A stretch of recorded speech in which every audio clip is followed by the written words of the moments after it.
this game and the importance of it to you is?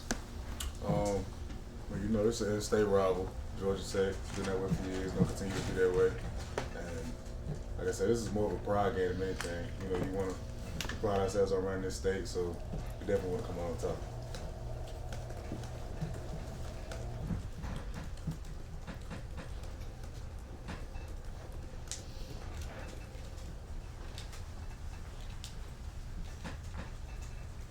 I know throughout the week you guys will study this more and more, but just what's your first impression of quarterback Haynes King and what he's doing with that offense this year? God brings a lot of juice, a lot of energy. Really, I feel like he's definitely turned that program completely around. That was one of the things that Coach Smart said after the win versus Tennessee. He was basically just saying that this is not the same Tech that it's been over the years. Those guys are coming to play, and we're going into their stadium, so it's always going to make fun for a great matchup, and those guys are definitely going to bring them and give us their best shot. Javon, over here. I could be wrong, but I don't think Georgia Tech offered you out of high school. No. Does that mean anything to you? I mean, you're a Georgia football player and did get offered by Georgia Tech. First of all, you have to be an anomaly. Second of all, do you think about that at all? I mean, a lot of schools didn't offer me that I want offers from, so at the end of the day, I'm here now, so none of that stuff really matters. Like I said, but I mean, I'd be fool to say, like, you know, certain schools I don't kind of, you know, say have a chip on my shoulder about, but I just, at the end of the day, I just want to come out with a W. That's it. Looking forward to see Dominic Blaylock and chance maybe to shut him down and talk a little smack. Yeah, man. Shout out my boy Dom, man. We used to say we make jokes with Dom all the time at practice, man, because Dom was so nonchalant and he was so skilled. Like, me and Takia make jokes all the time. Dom didn't even really care, and he still be messing you up at practice. Like Dom's a great player, man. I'm excited to face off him this weekend. Javon, with Dom there, Brett Seither, Coach Faulkner there, does that add anything to this rivalry that there's some familiar faces on the other side this year? I don't know if it adds anything, but like I said, it really didn't matter who was over there. We want to win. You know, so those are our guys. Those will always be our brothers. But at the end of the day, they were a different time. They were a different team this year. So we try to come out with a victory.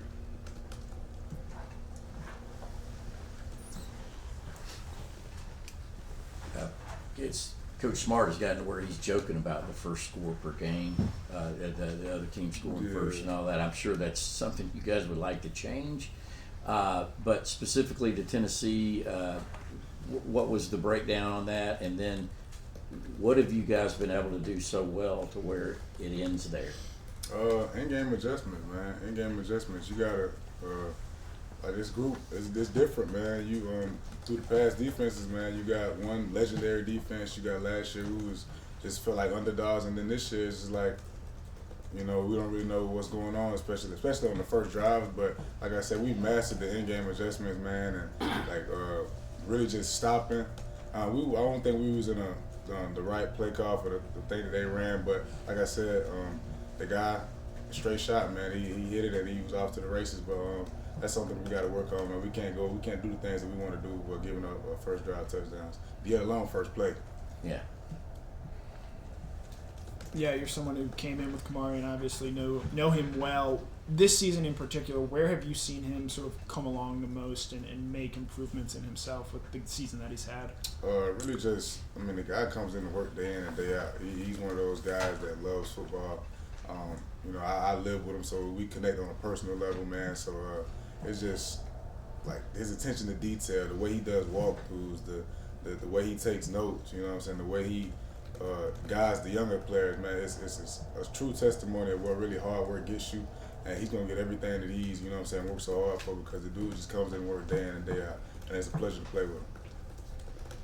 Hey Javon, I feel like a lot of us were in awe of that play that Tyke had where he ran over the blocker and made that open field tackle. First of all, what was your reaction to that play? Because I feel like that's like a DB's dream, that kind of play. And second part, are you guys taught to strike the block right away when you see a block on the outside like that to either create an opening for you or for someone else on the team? I mean, at the end of the day, you got to do your job. That's what we're taught. You know what I'm saying? Do your job. If you can make the play, make the play. Don't be a robot. But I see Tyke do that on a daily basis, I'm going to be honest. All the receivers that tell you nobody want to block Tyke. And It's just a guy comes in and work day in and day out, and he's another player that's having a tremendous year on his defense, and it was well deserved because he's definitely been through a lot, and I'm happy for him. Well, they haven't had a night game against Georgia at Georgia Tech for a long time. You guys have played them at noon the last couple of years, and then SEC championship the next week. What's it going to be like to, be there late game and then turn around and have an important week ahead? I mean, we gotta do what we gotta do. We don't really control what time we play. They at 7 o'clock you said, 7:30. That's what time we gotta play. And then after we get done with that game, we're not really worried about the SEC championship right now. We'll get that when the week is there. But like I said, right now we focused on Georgia Tech. At 7:30, we got to showcase against them. So we got to do all the preparation this week to get ready for Georgia Tech so we can come out victorious. Javon, I think you had that PBU in the end zone against Tennessee. Yeah, you got up and where did that move come from, and how much fun are you guys having, and how important is that when we talk about streak and pressure, and it looks like you guys are just playing free and easy out there. That's a little DB thing, man. A little seatbelt action, man. But yeah, that's something that we do all around the country, just DBs as a collective group. But I mean, it's fun, man. This game is fun. It doesn't matter. Like, I feel like people put a little too much pressure in a sense. Like, it's still a game. Like, we're athletes. We're students. Like, we're just playing the game that we love, playing the game that we've been playing since we was 5-6 years old. Like, there's never no. I know for me personally, there's never no pressure. I'm playing a game. I'm doing something that I love to do. So I don't really get into the streaks and things like that. But anytime I step on that field, it's a pleasure. I'm grateful. I show tremendous gratitude. Thankful for the man above for giving me the opportunity to play this game. And anytime I step out there with my brothers, like, I shed tears. I bled with those guys. So, like, anytime I get to step out there with them, it's always gonna be fun. Speaking of doing something that you love, I just want to ask how much you've enjoyed doing podcasting this year, and what areas doing that do you think you've grown the most in? It's fun, man. I always wanted to, I grew up, me and my mom grew up watching Shannon Sharpe and Skip Bayless. That was some things we did before I got on the bus in the morning, went to school.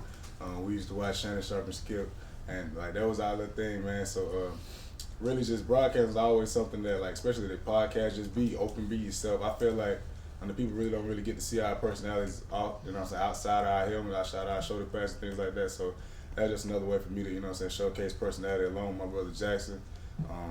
So just really just give the people something to see outside of football.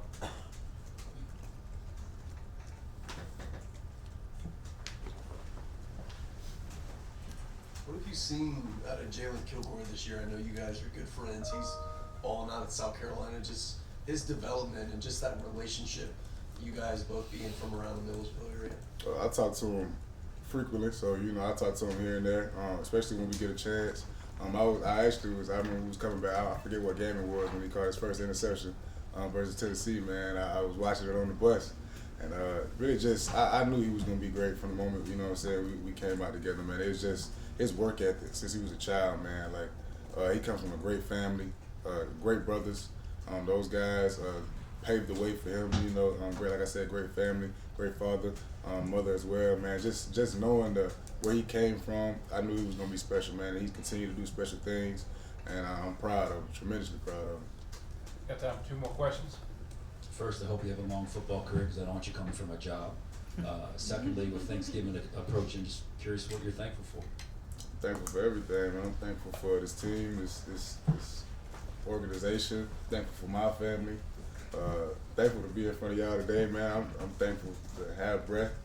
I'm thankful for everything, man. Everything that my Lord and Savior has given me, I show tremendous gratitude for. And I can't wait to eat.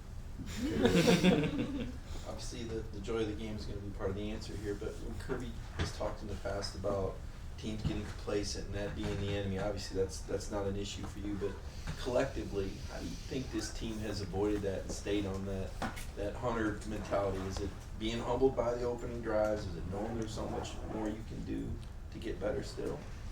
Definitely. I feel like you can get better each and every day at all the things. Even things that you so-called good at, you definitely can get better at. As far as the team, I mean, you guys read the news. We've been on upset alerts for I don't know how many weeks now, and we continue to take those punches and keep going, man. So complacency is really not an idea now. I know I said that before, but like I really believe it. We go out and work day in and day out. We're gonna go out there and work today. We're gonna work tomorrow. we're gonna work Wednesday. So like the work is the proof is in the pudding, man. You can't be complacent and be here. It just doesn't really, you know what I'm saying, correlate like that. It just doesn't happen. So like I said, we taking it one game at a time, man. We looking to dominate any game we go in. All right, Javon, thank you. Thanks, Thanks, Javon. Javon. Thank you.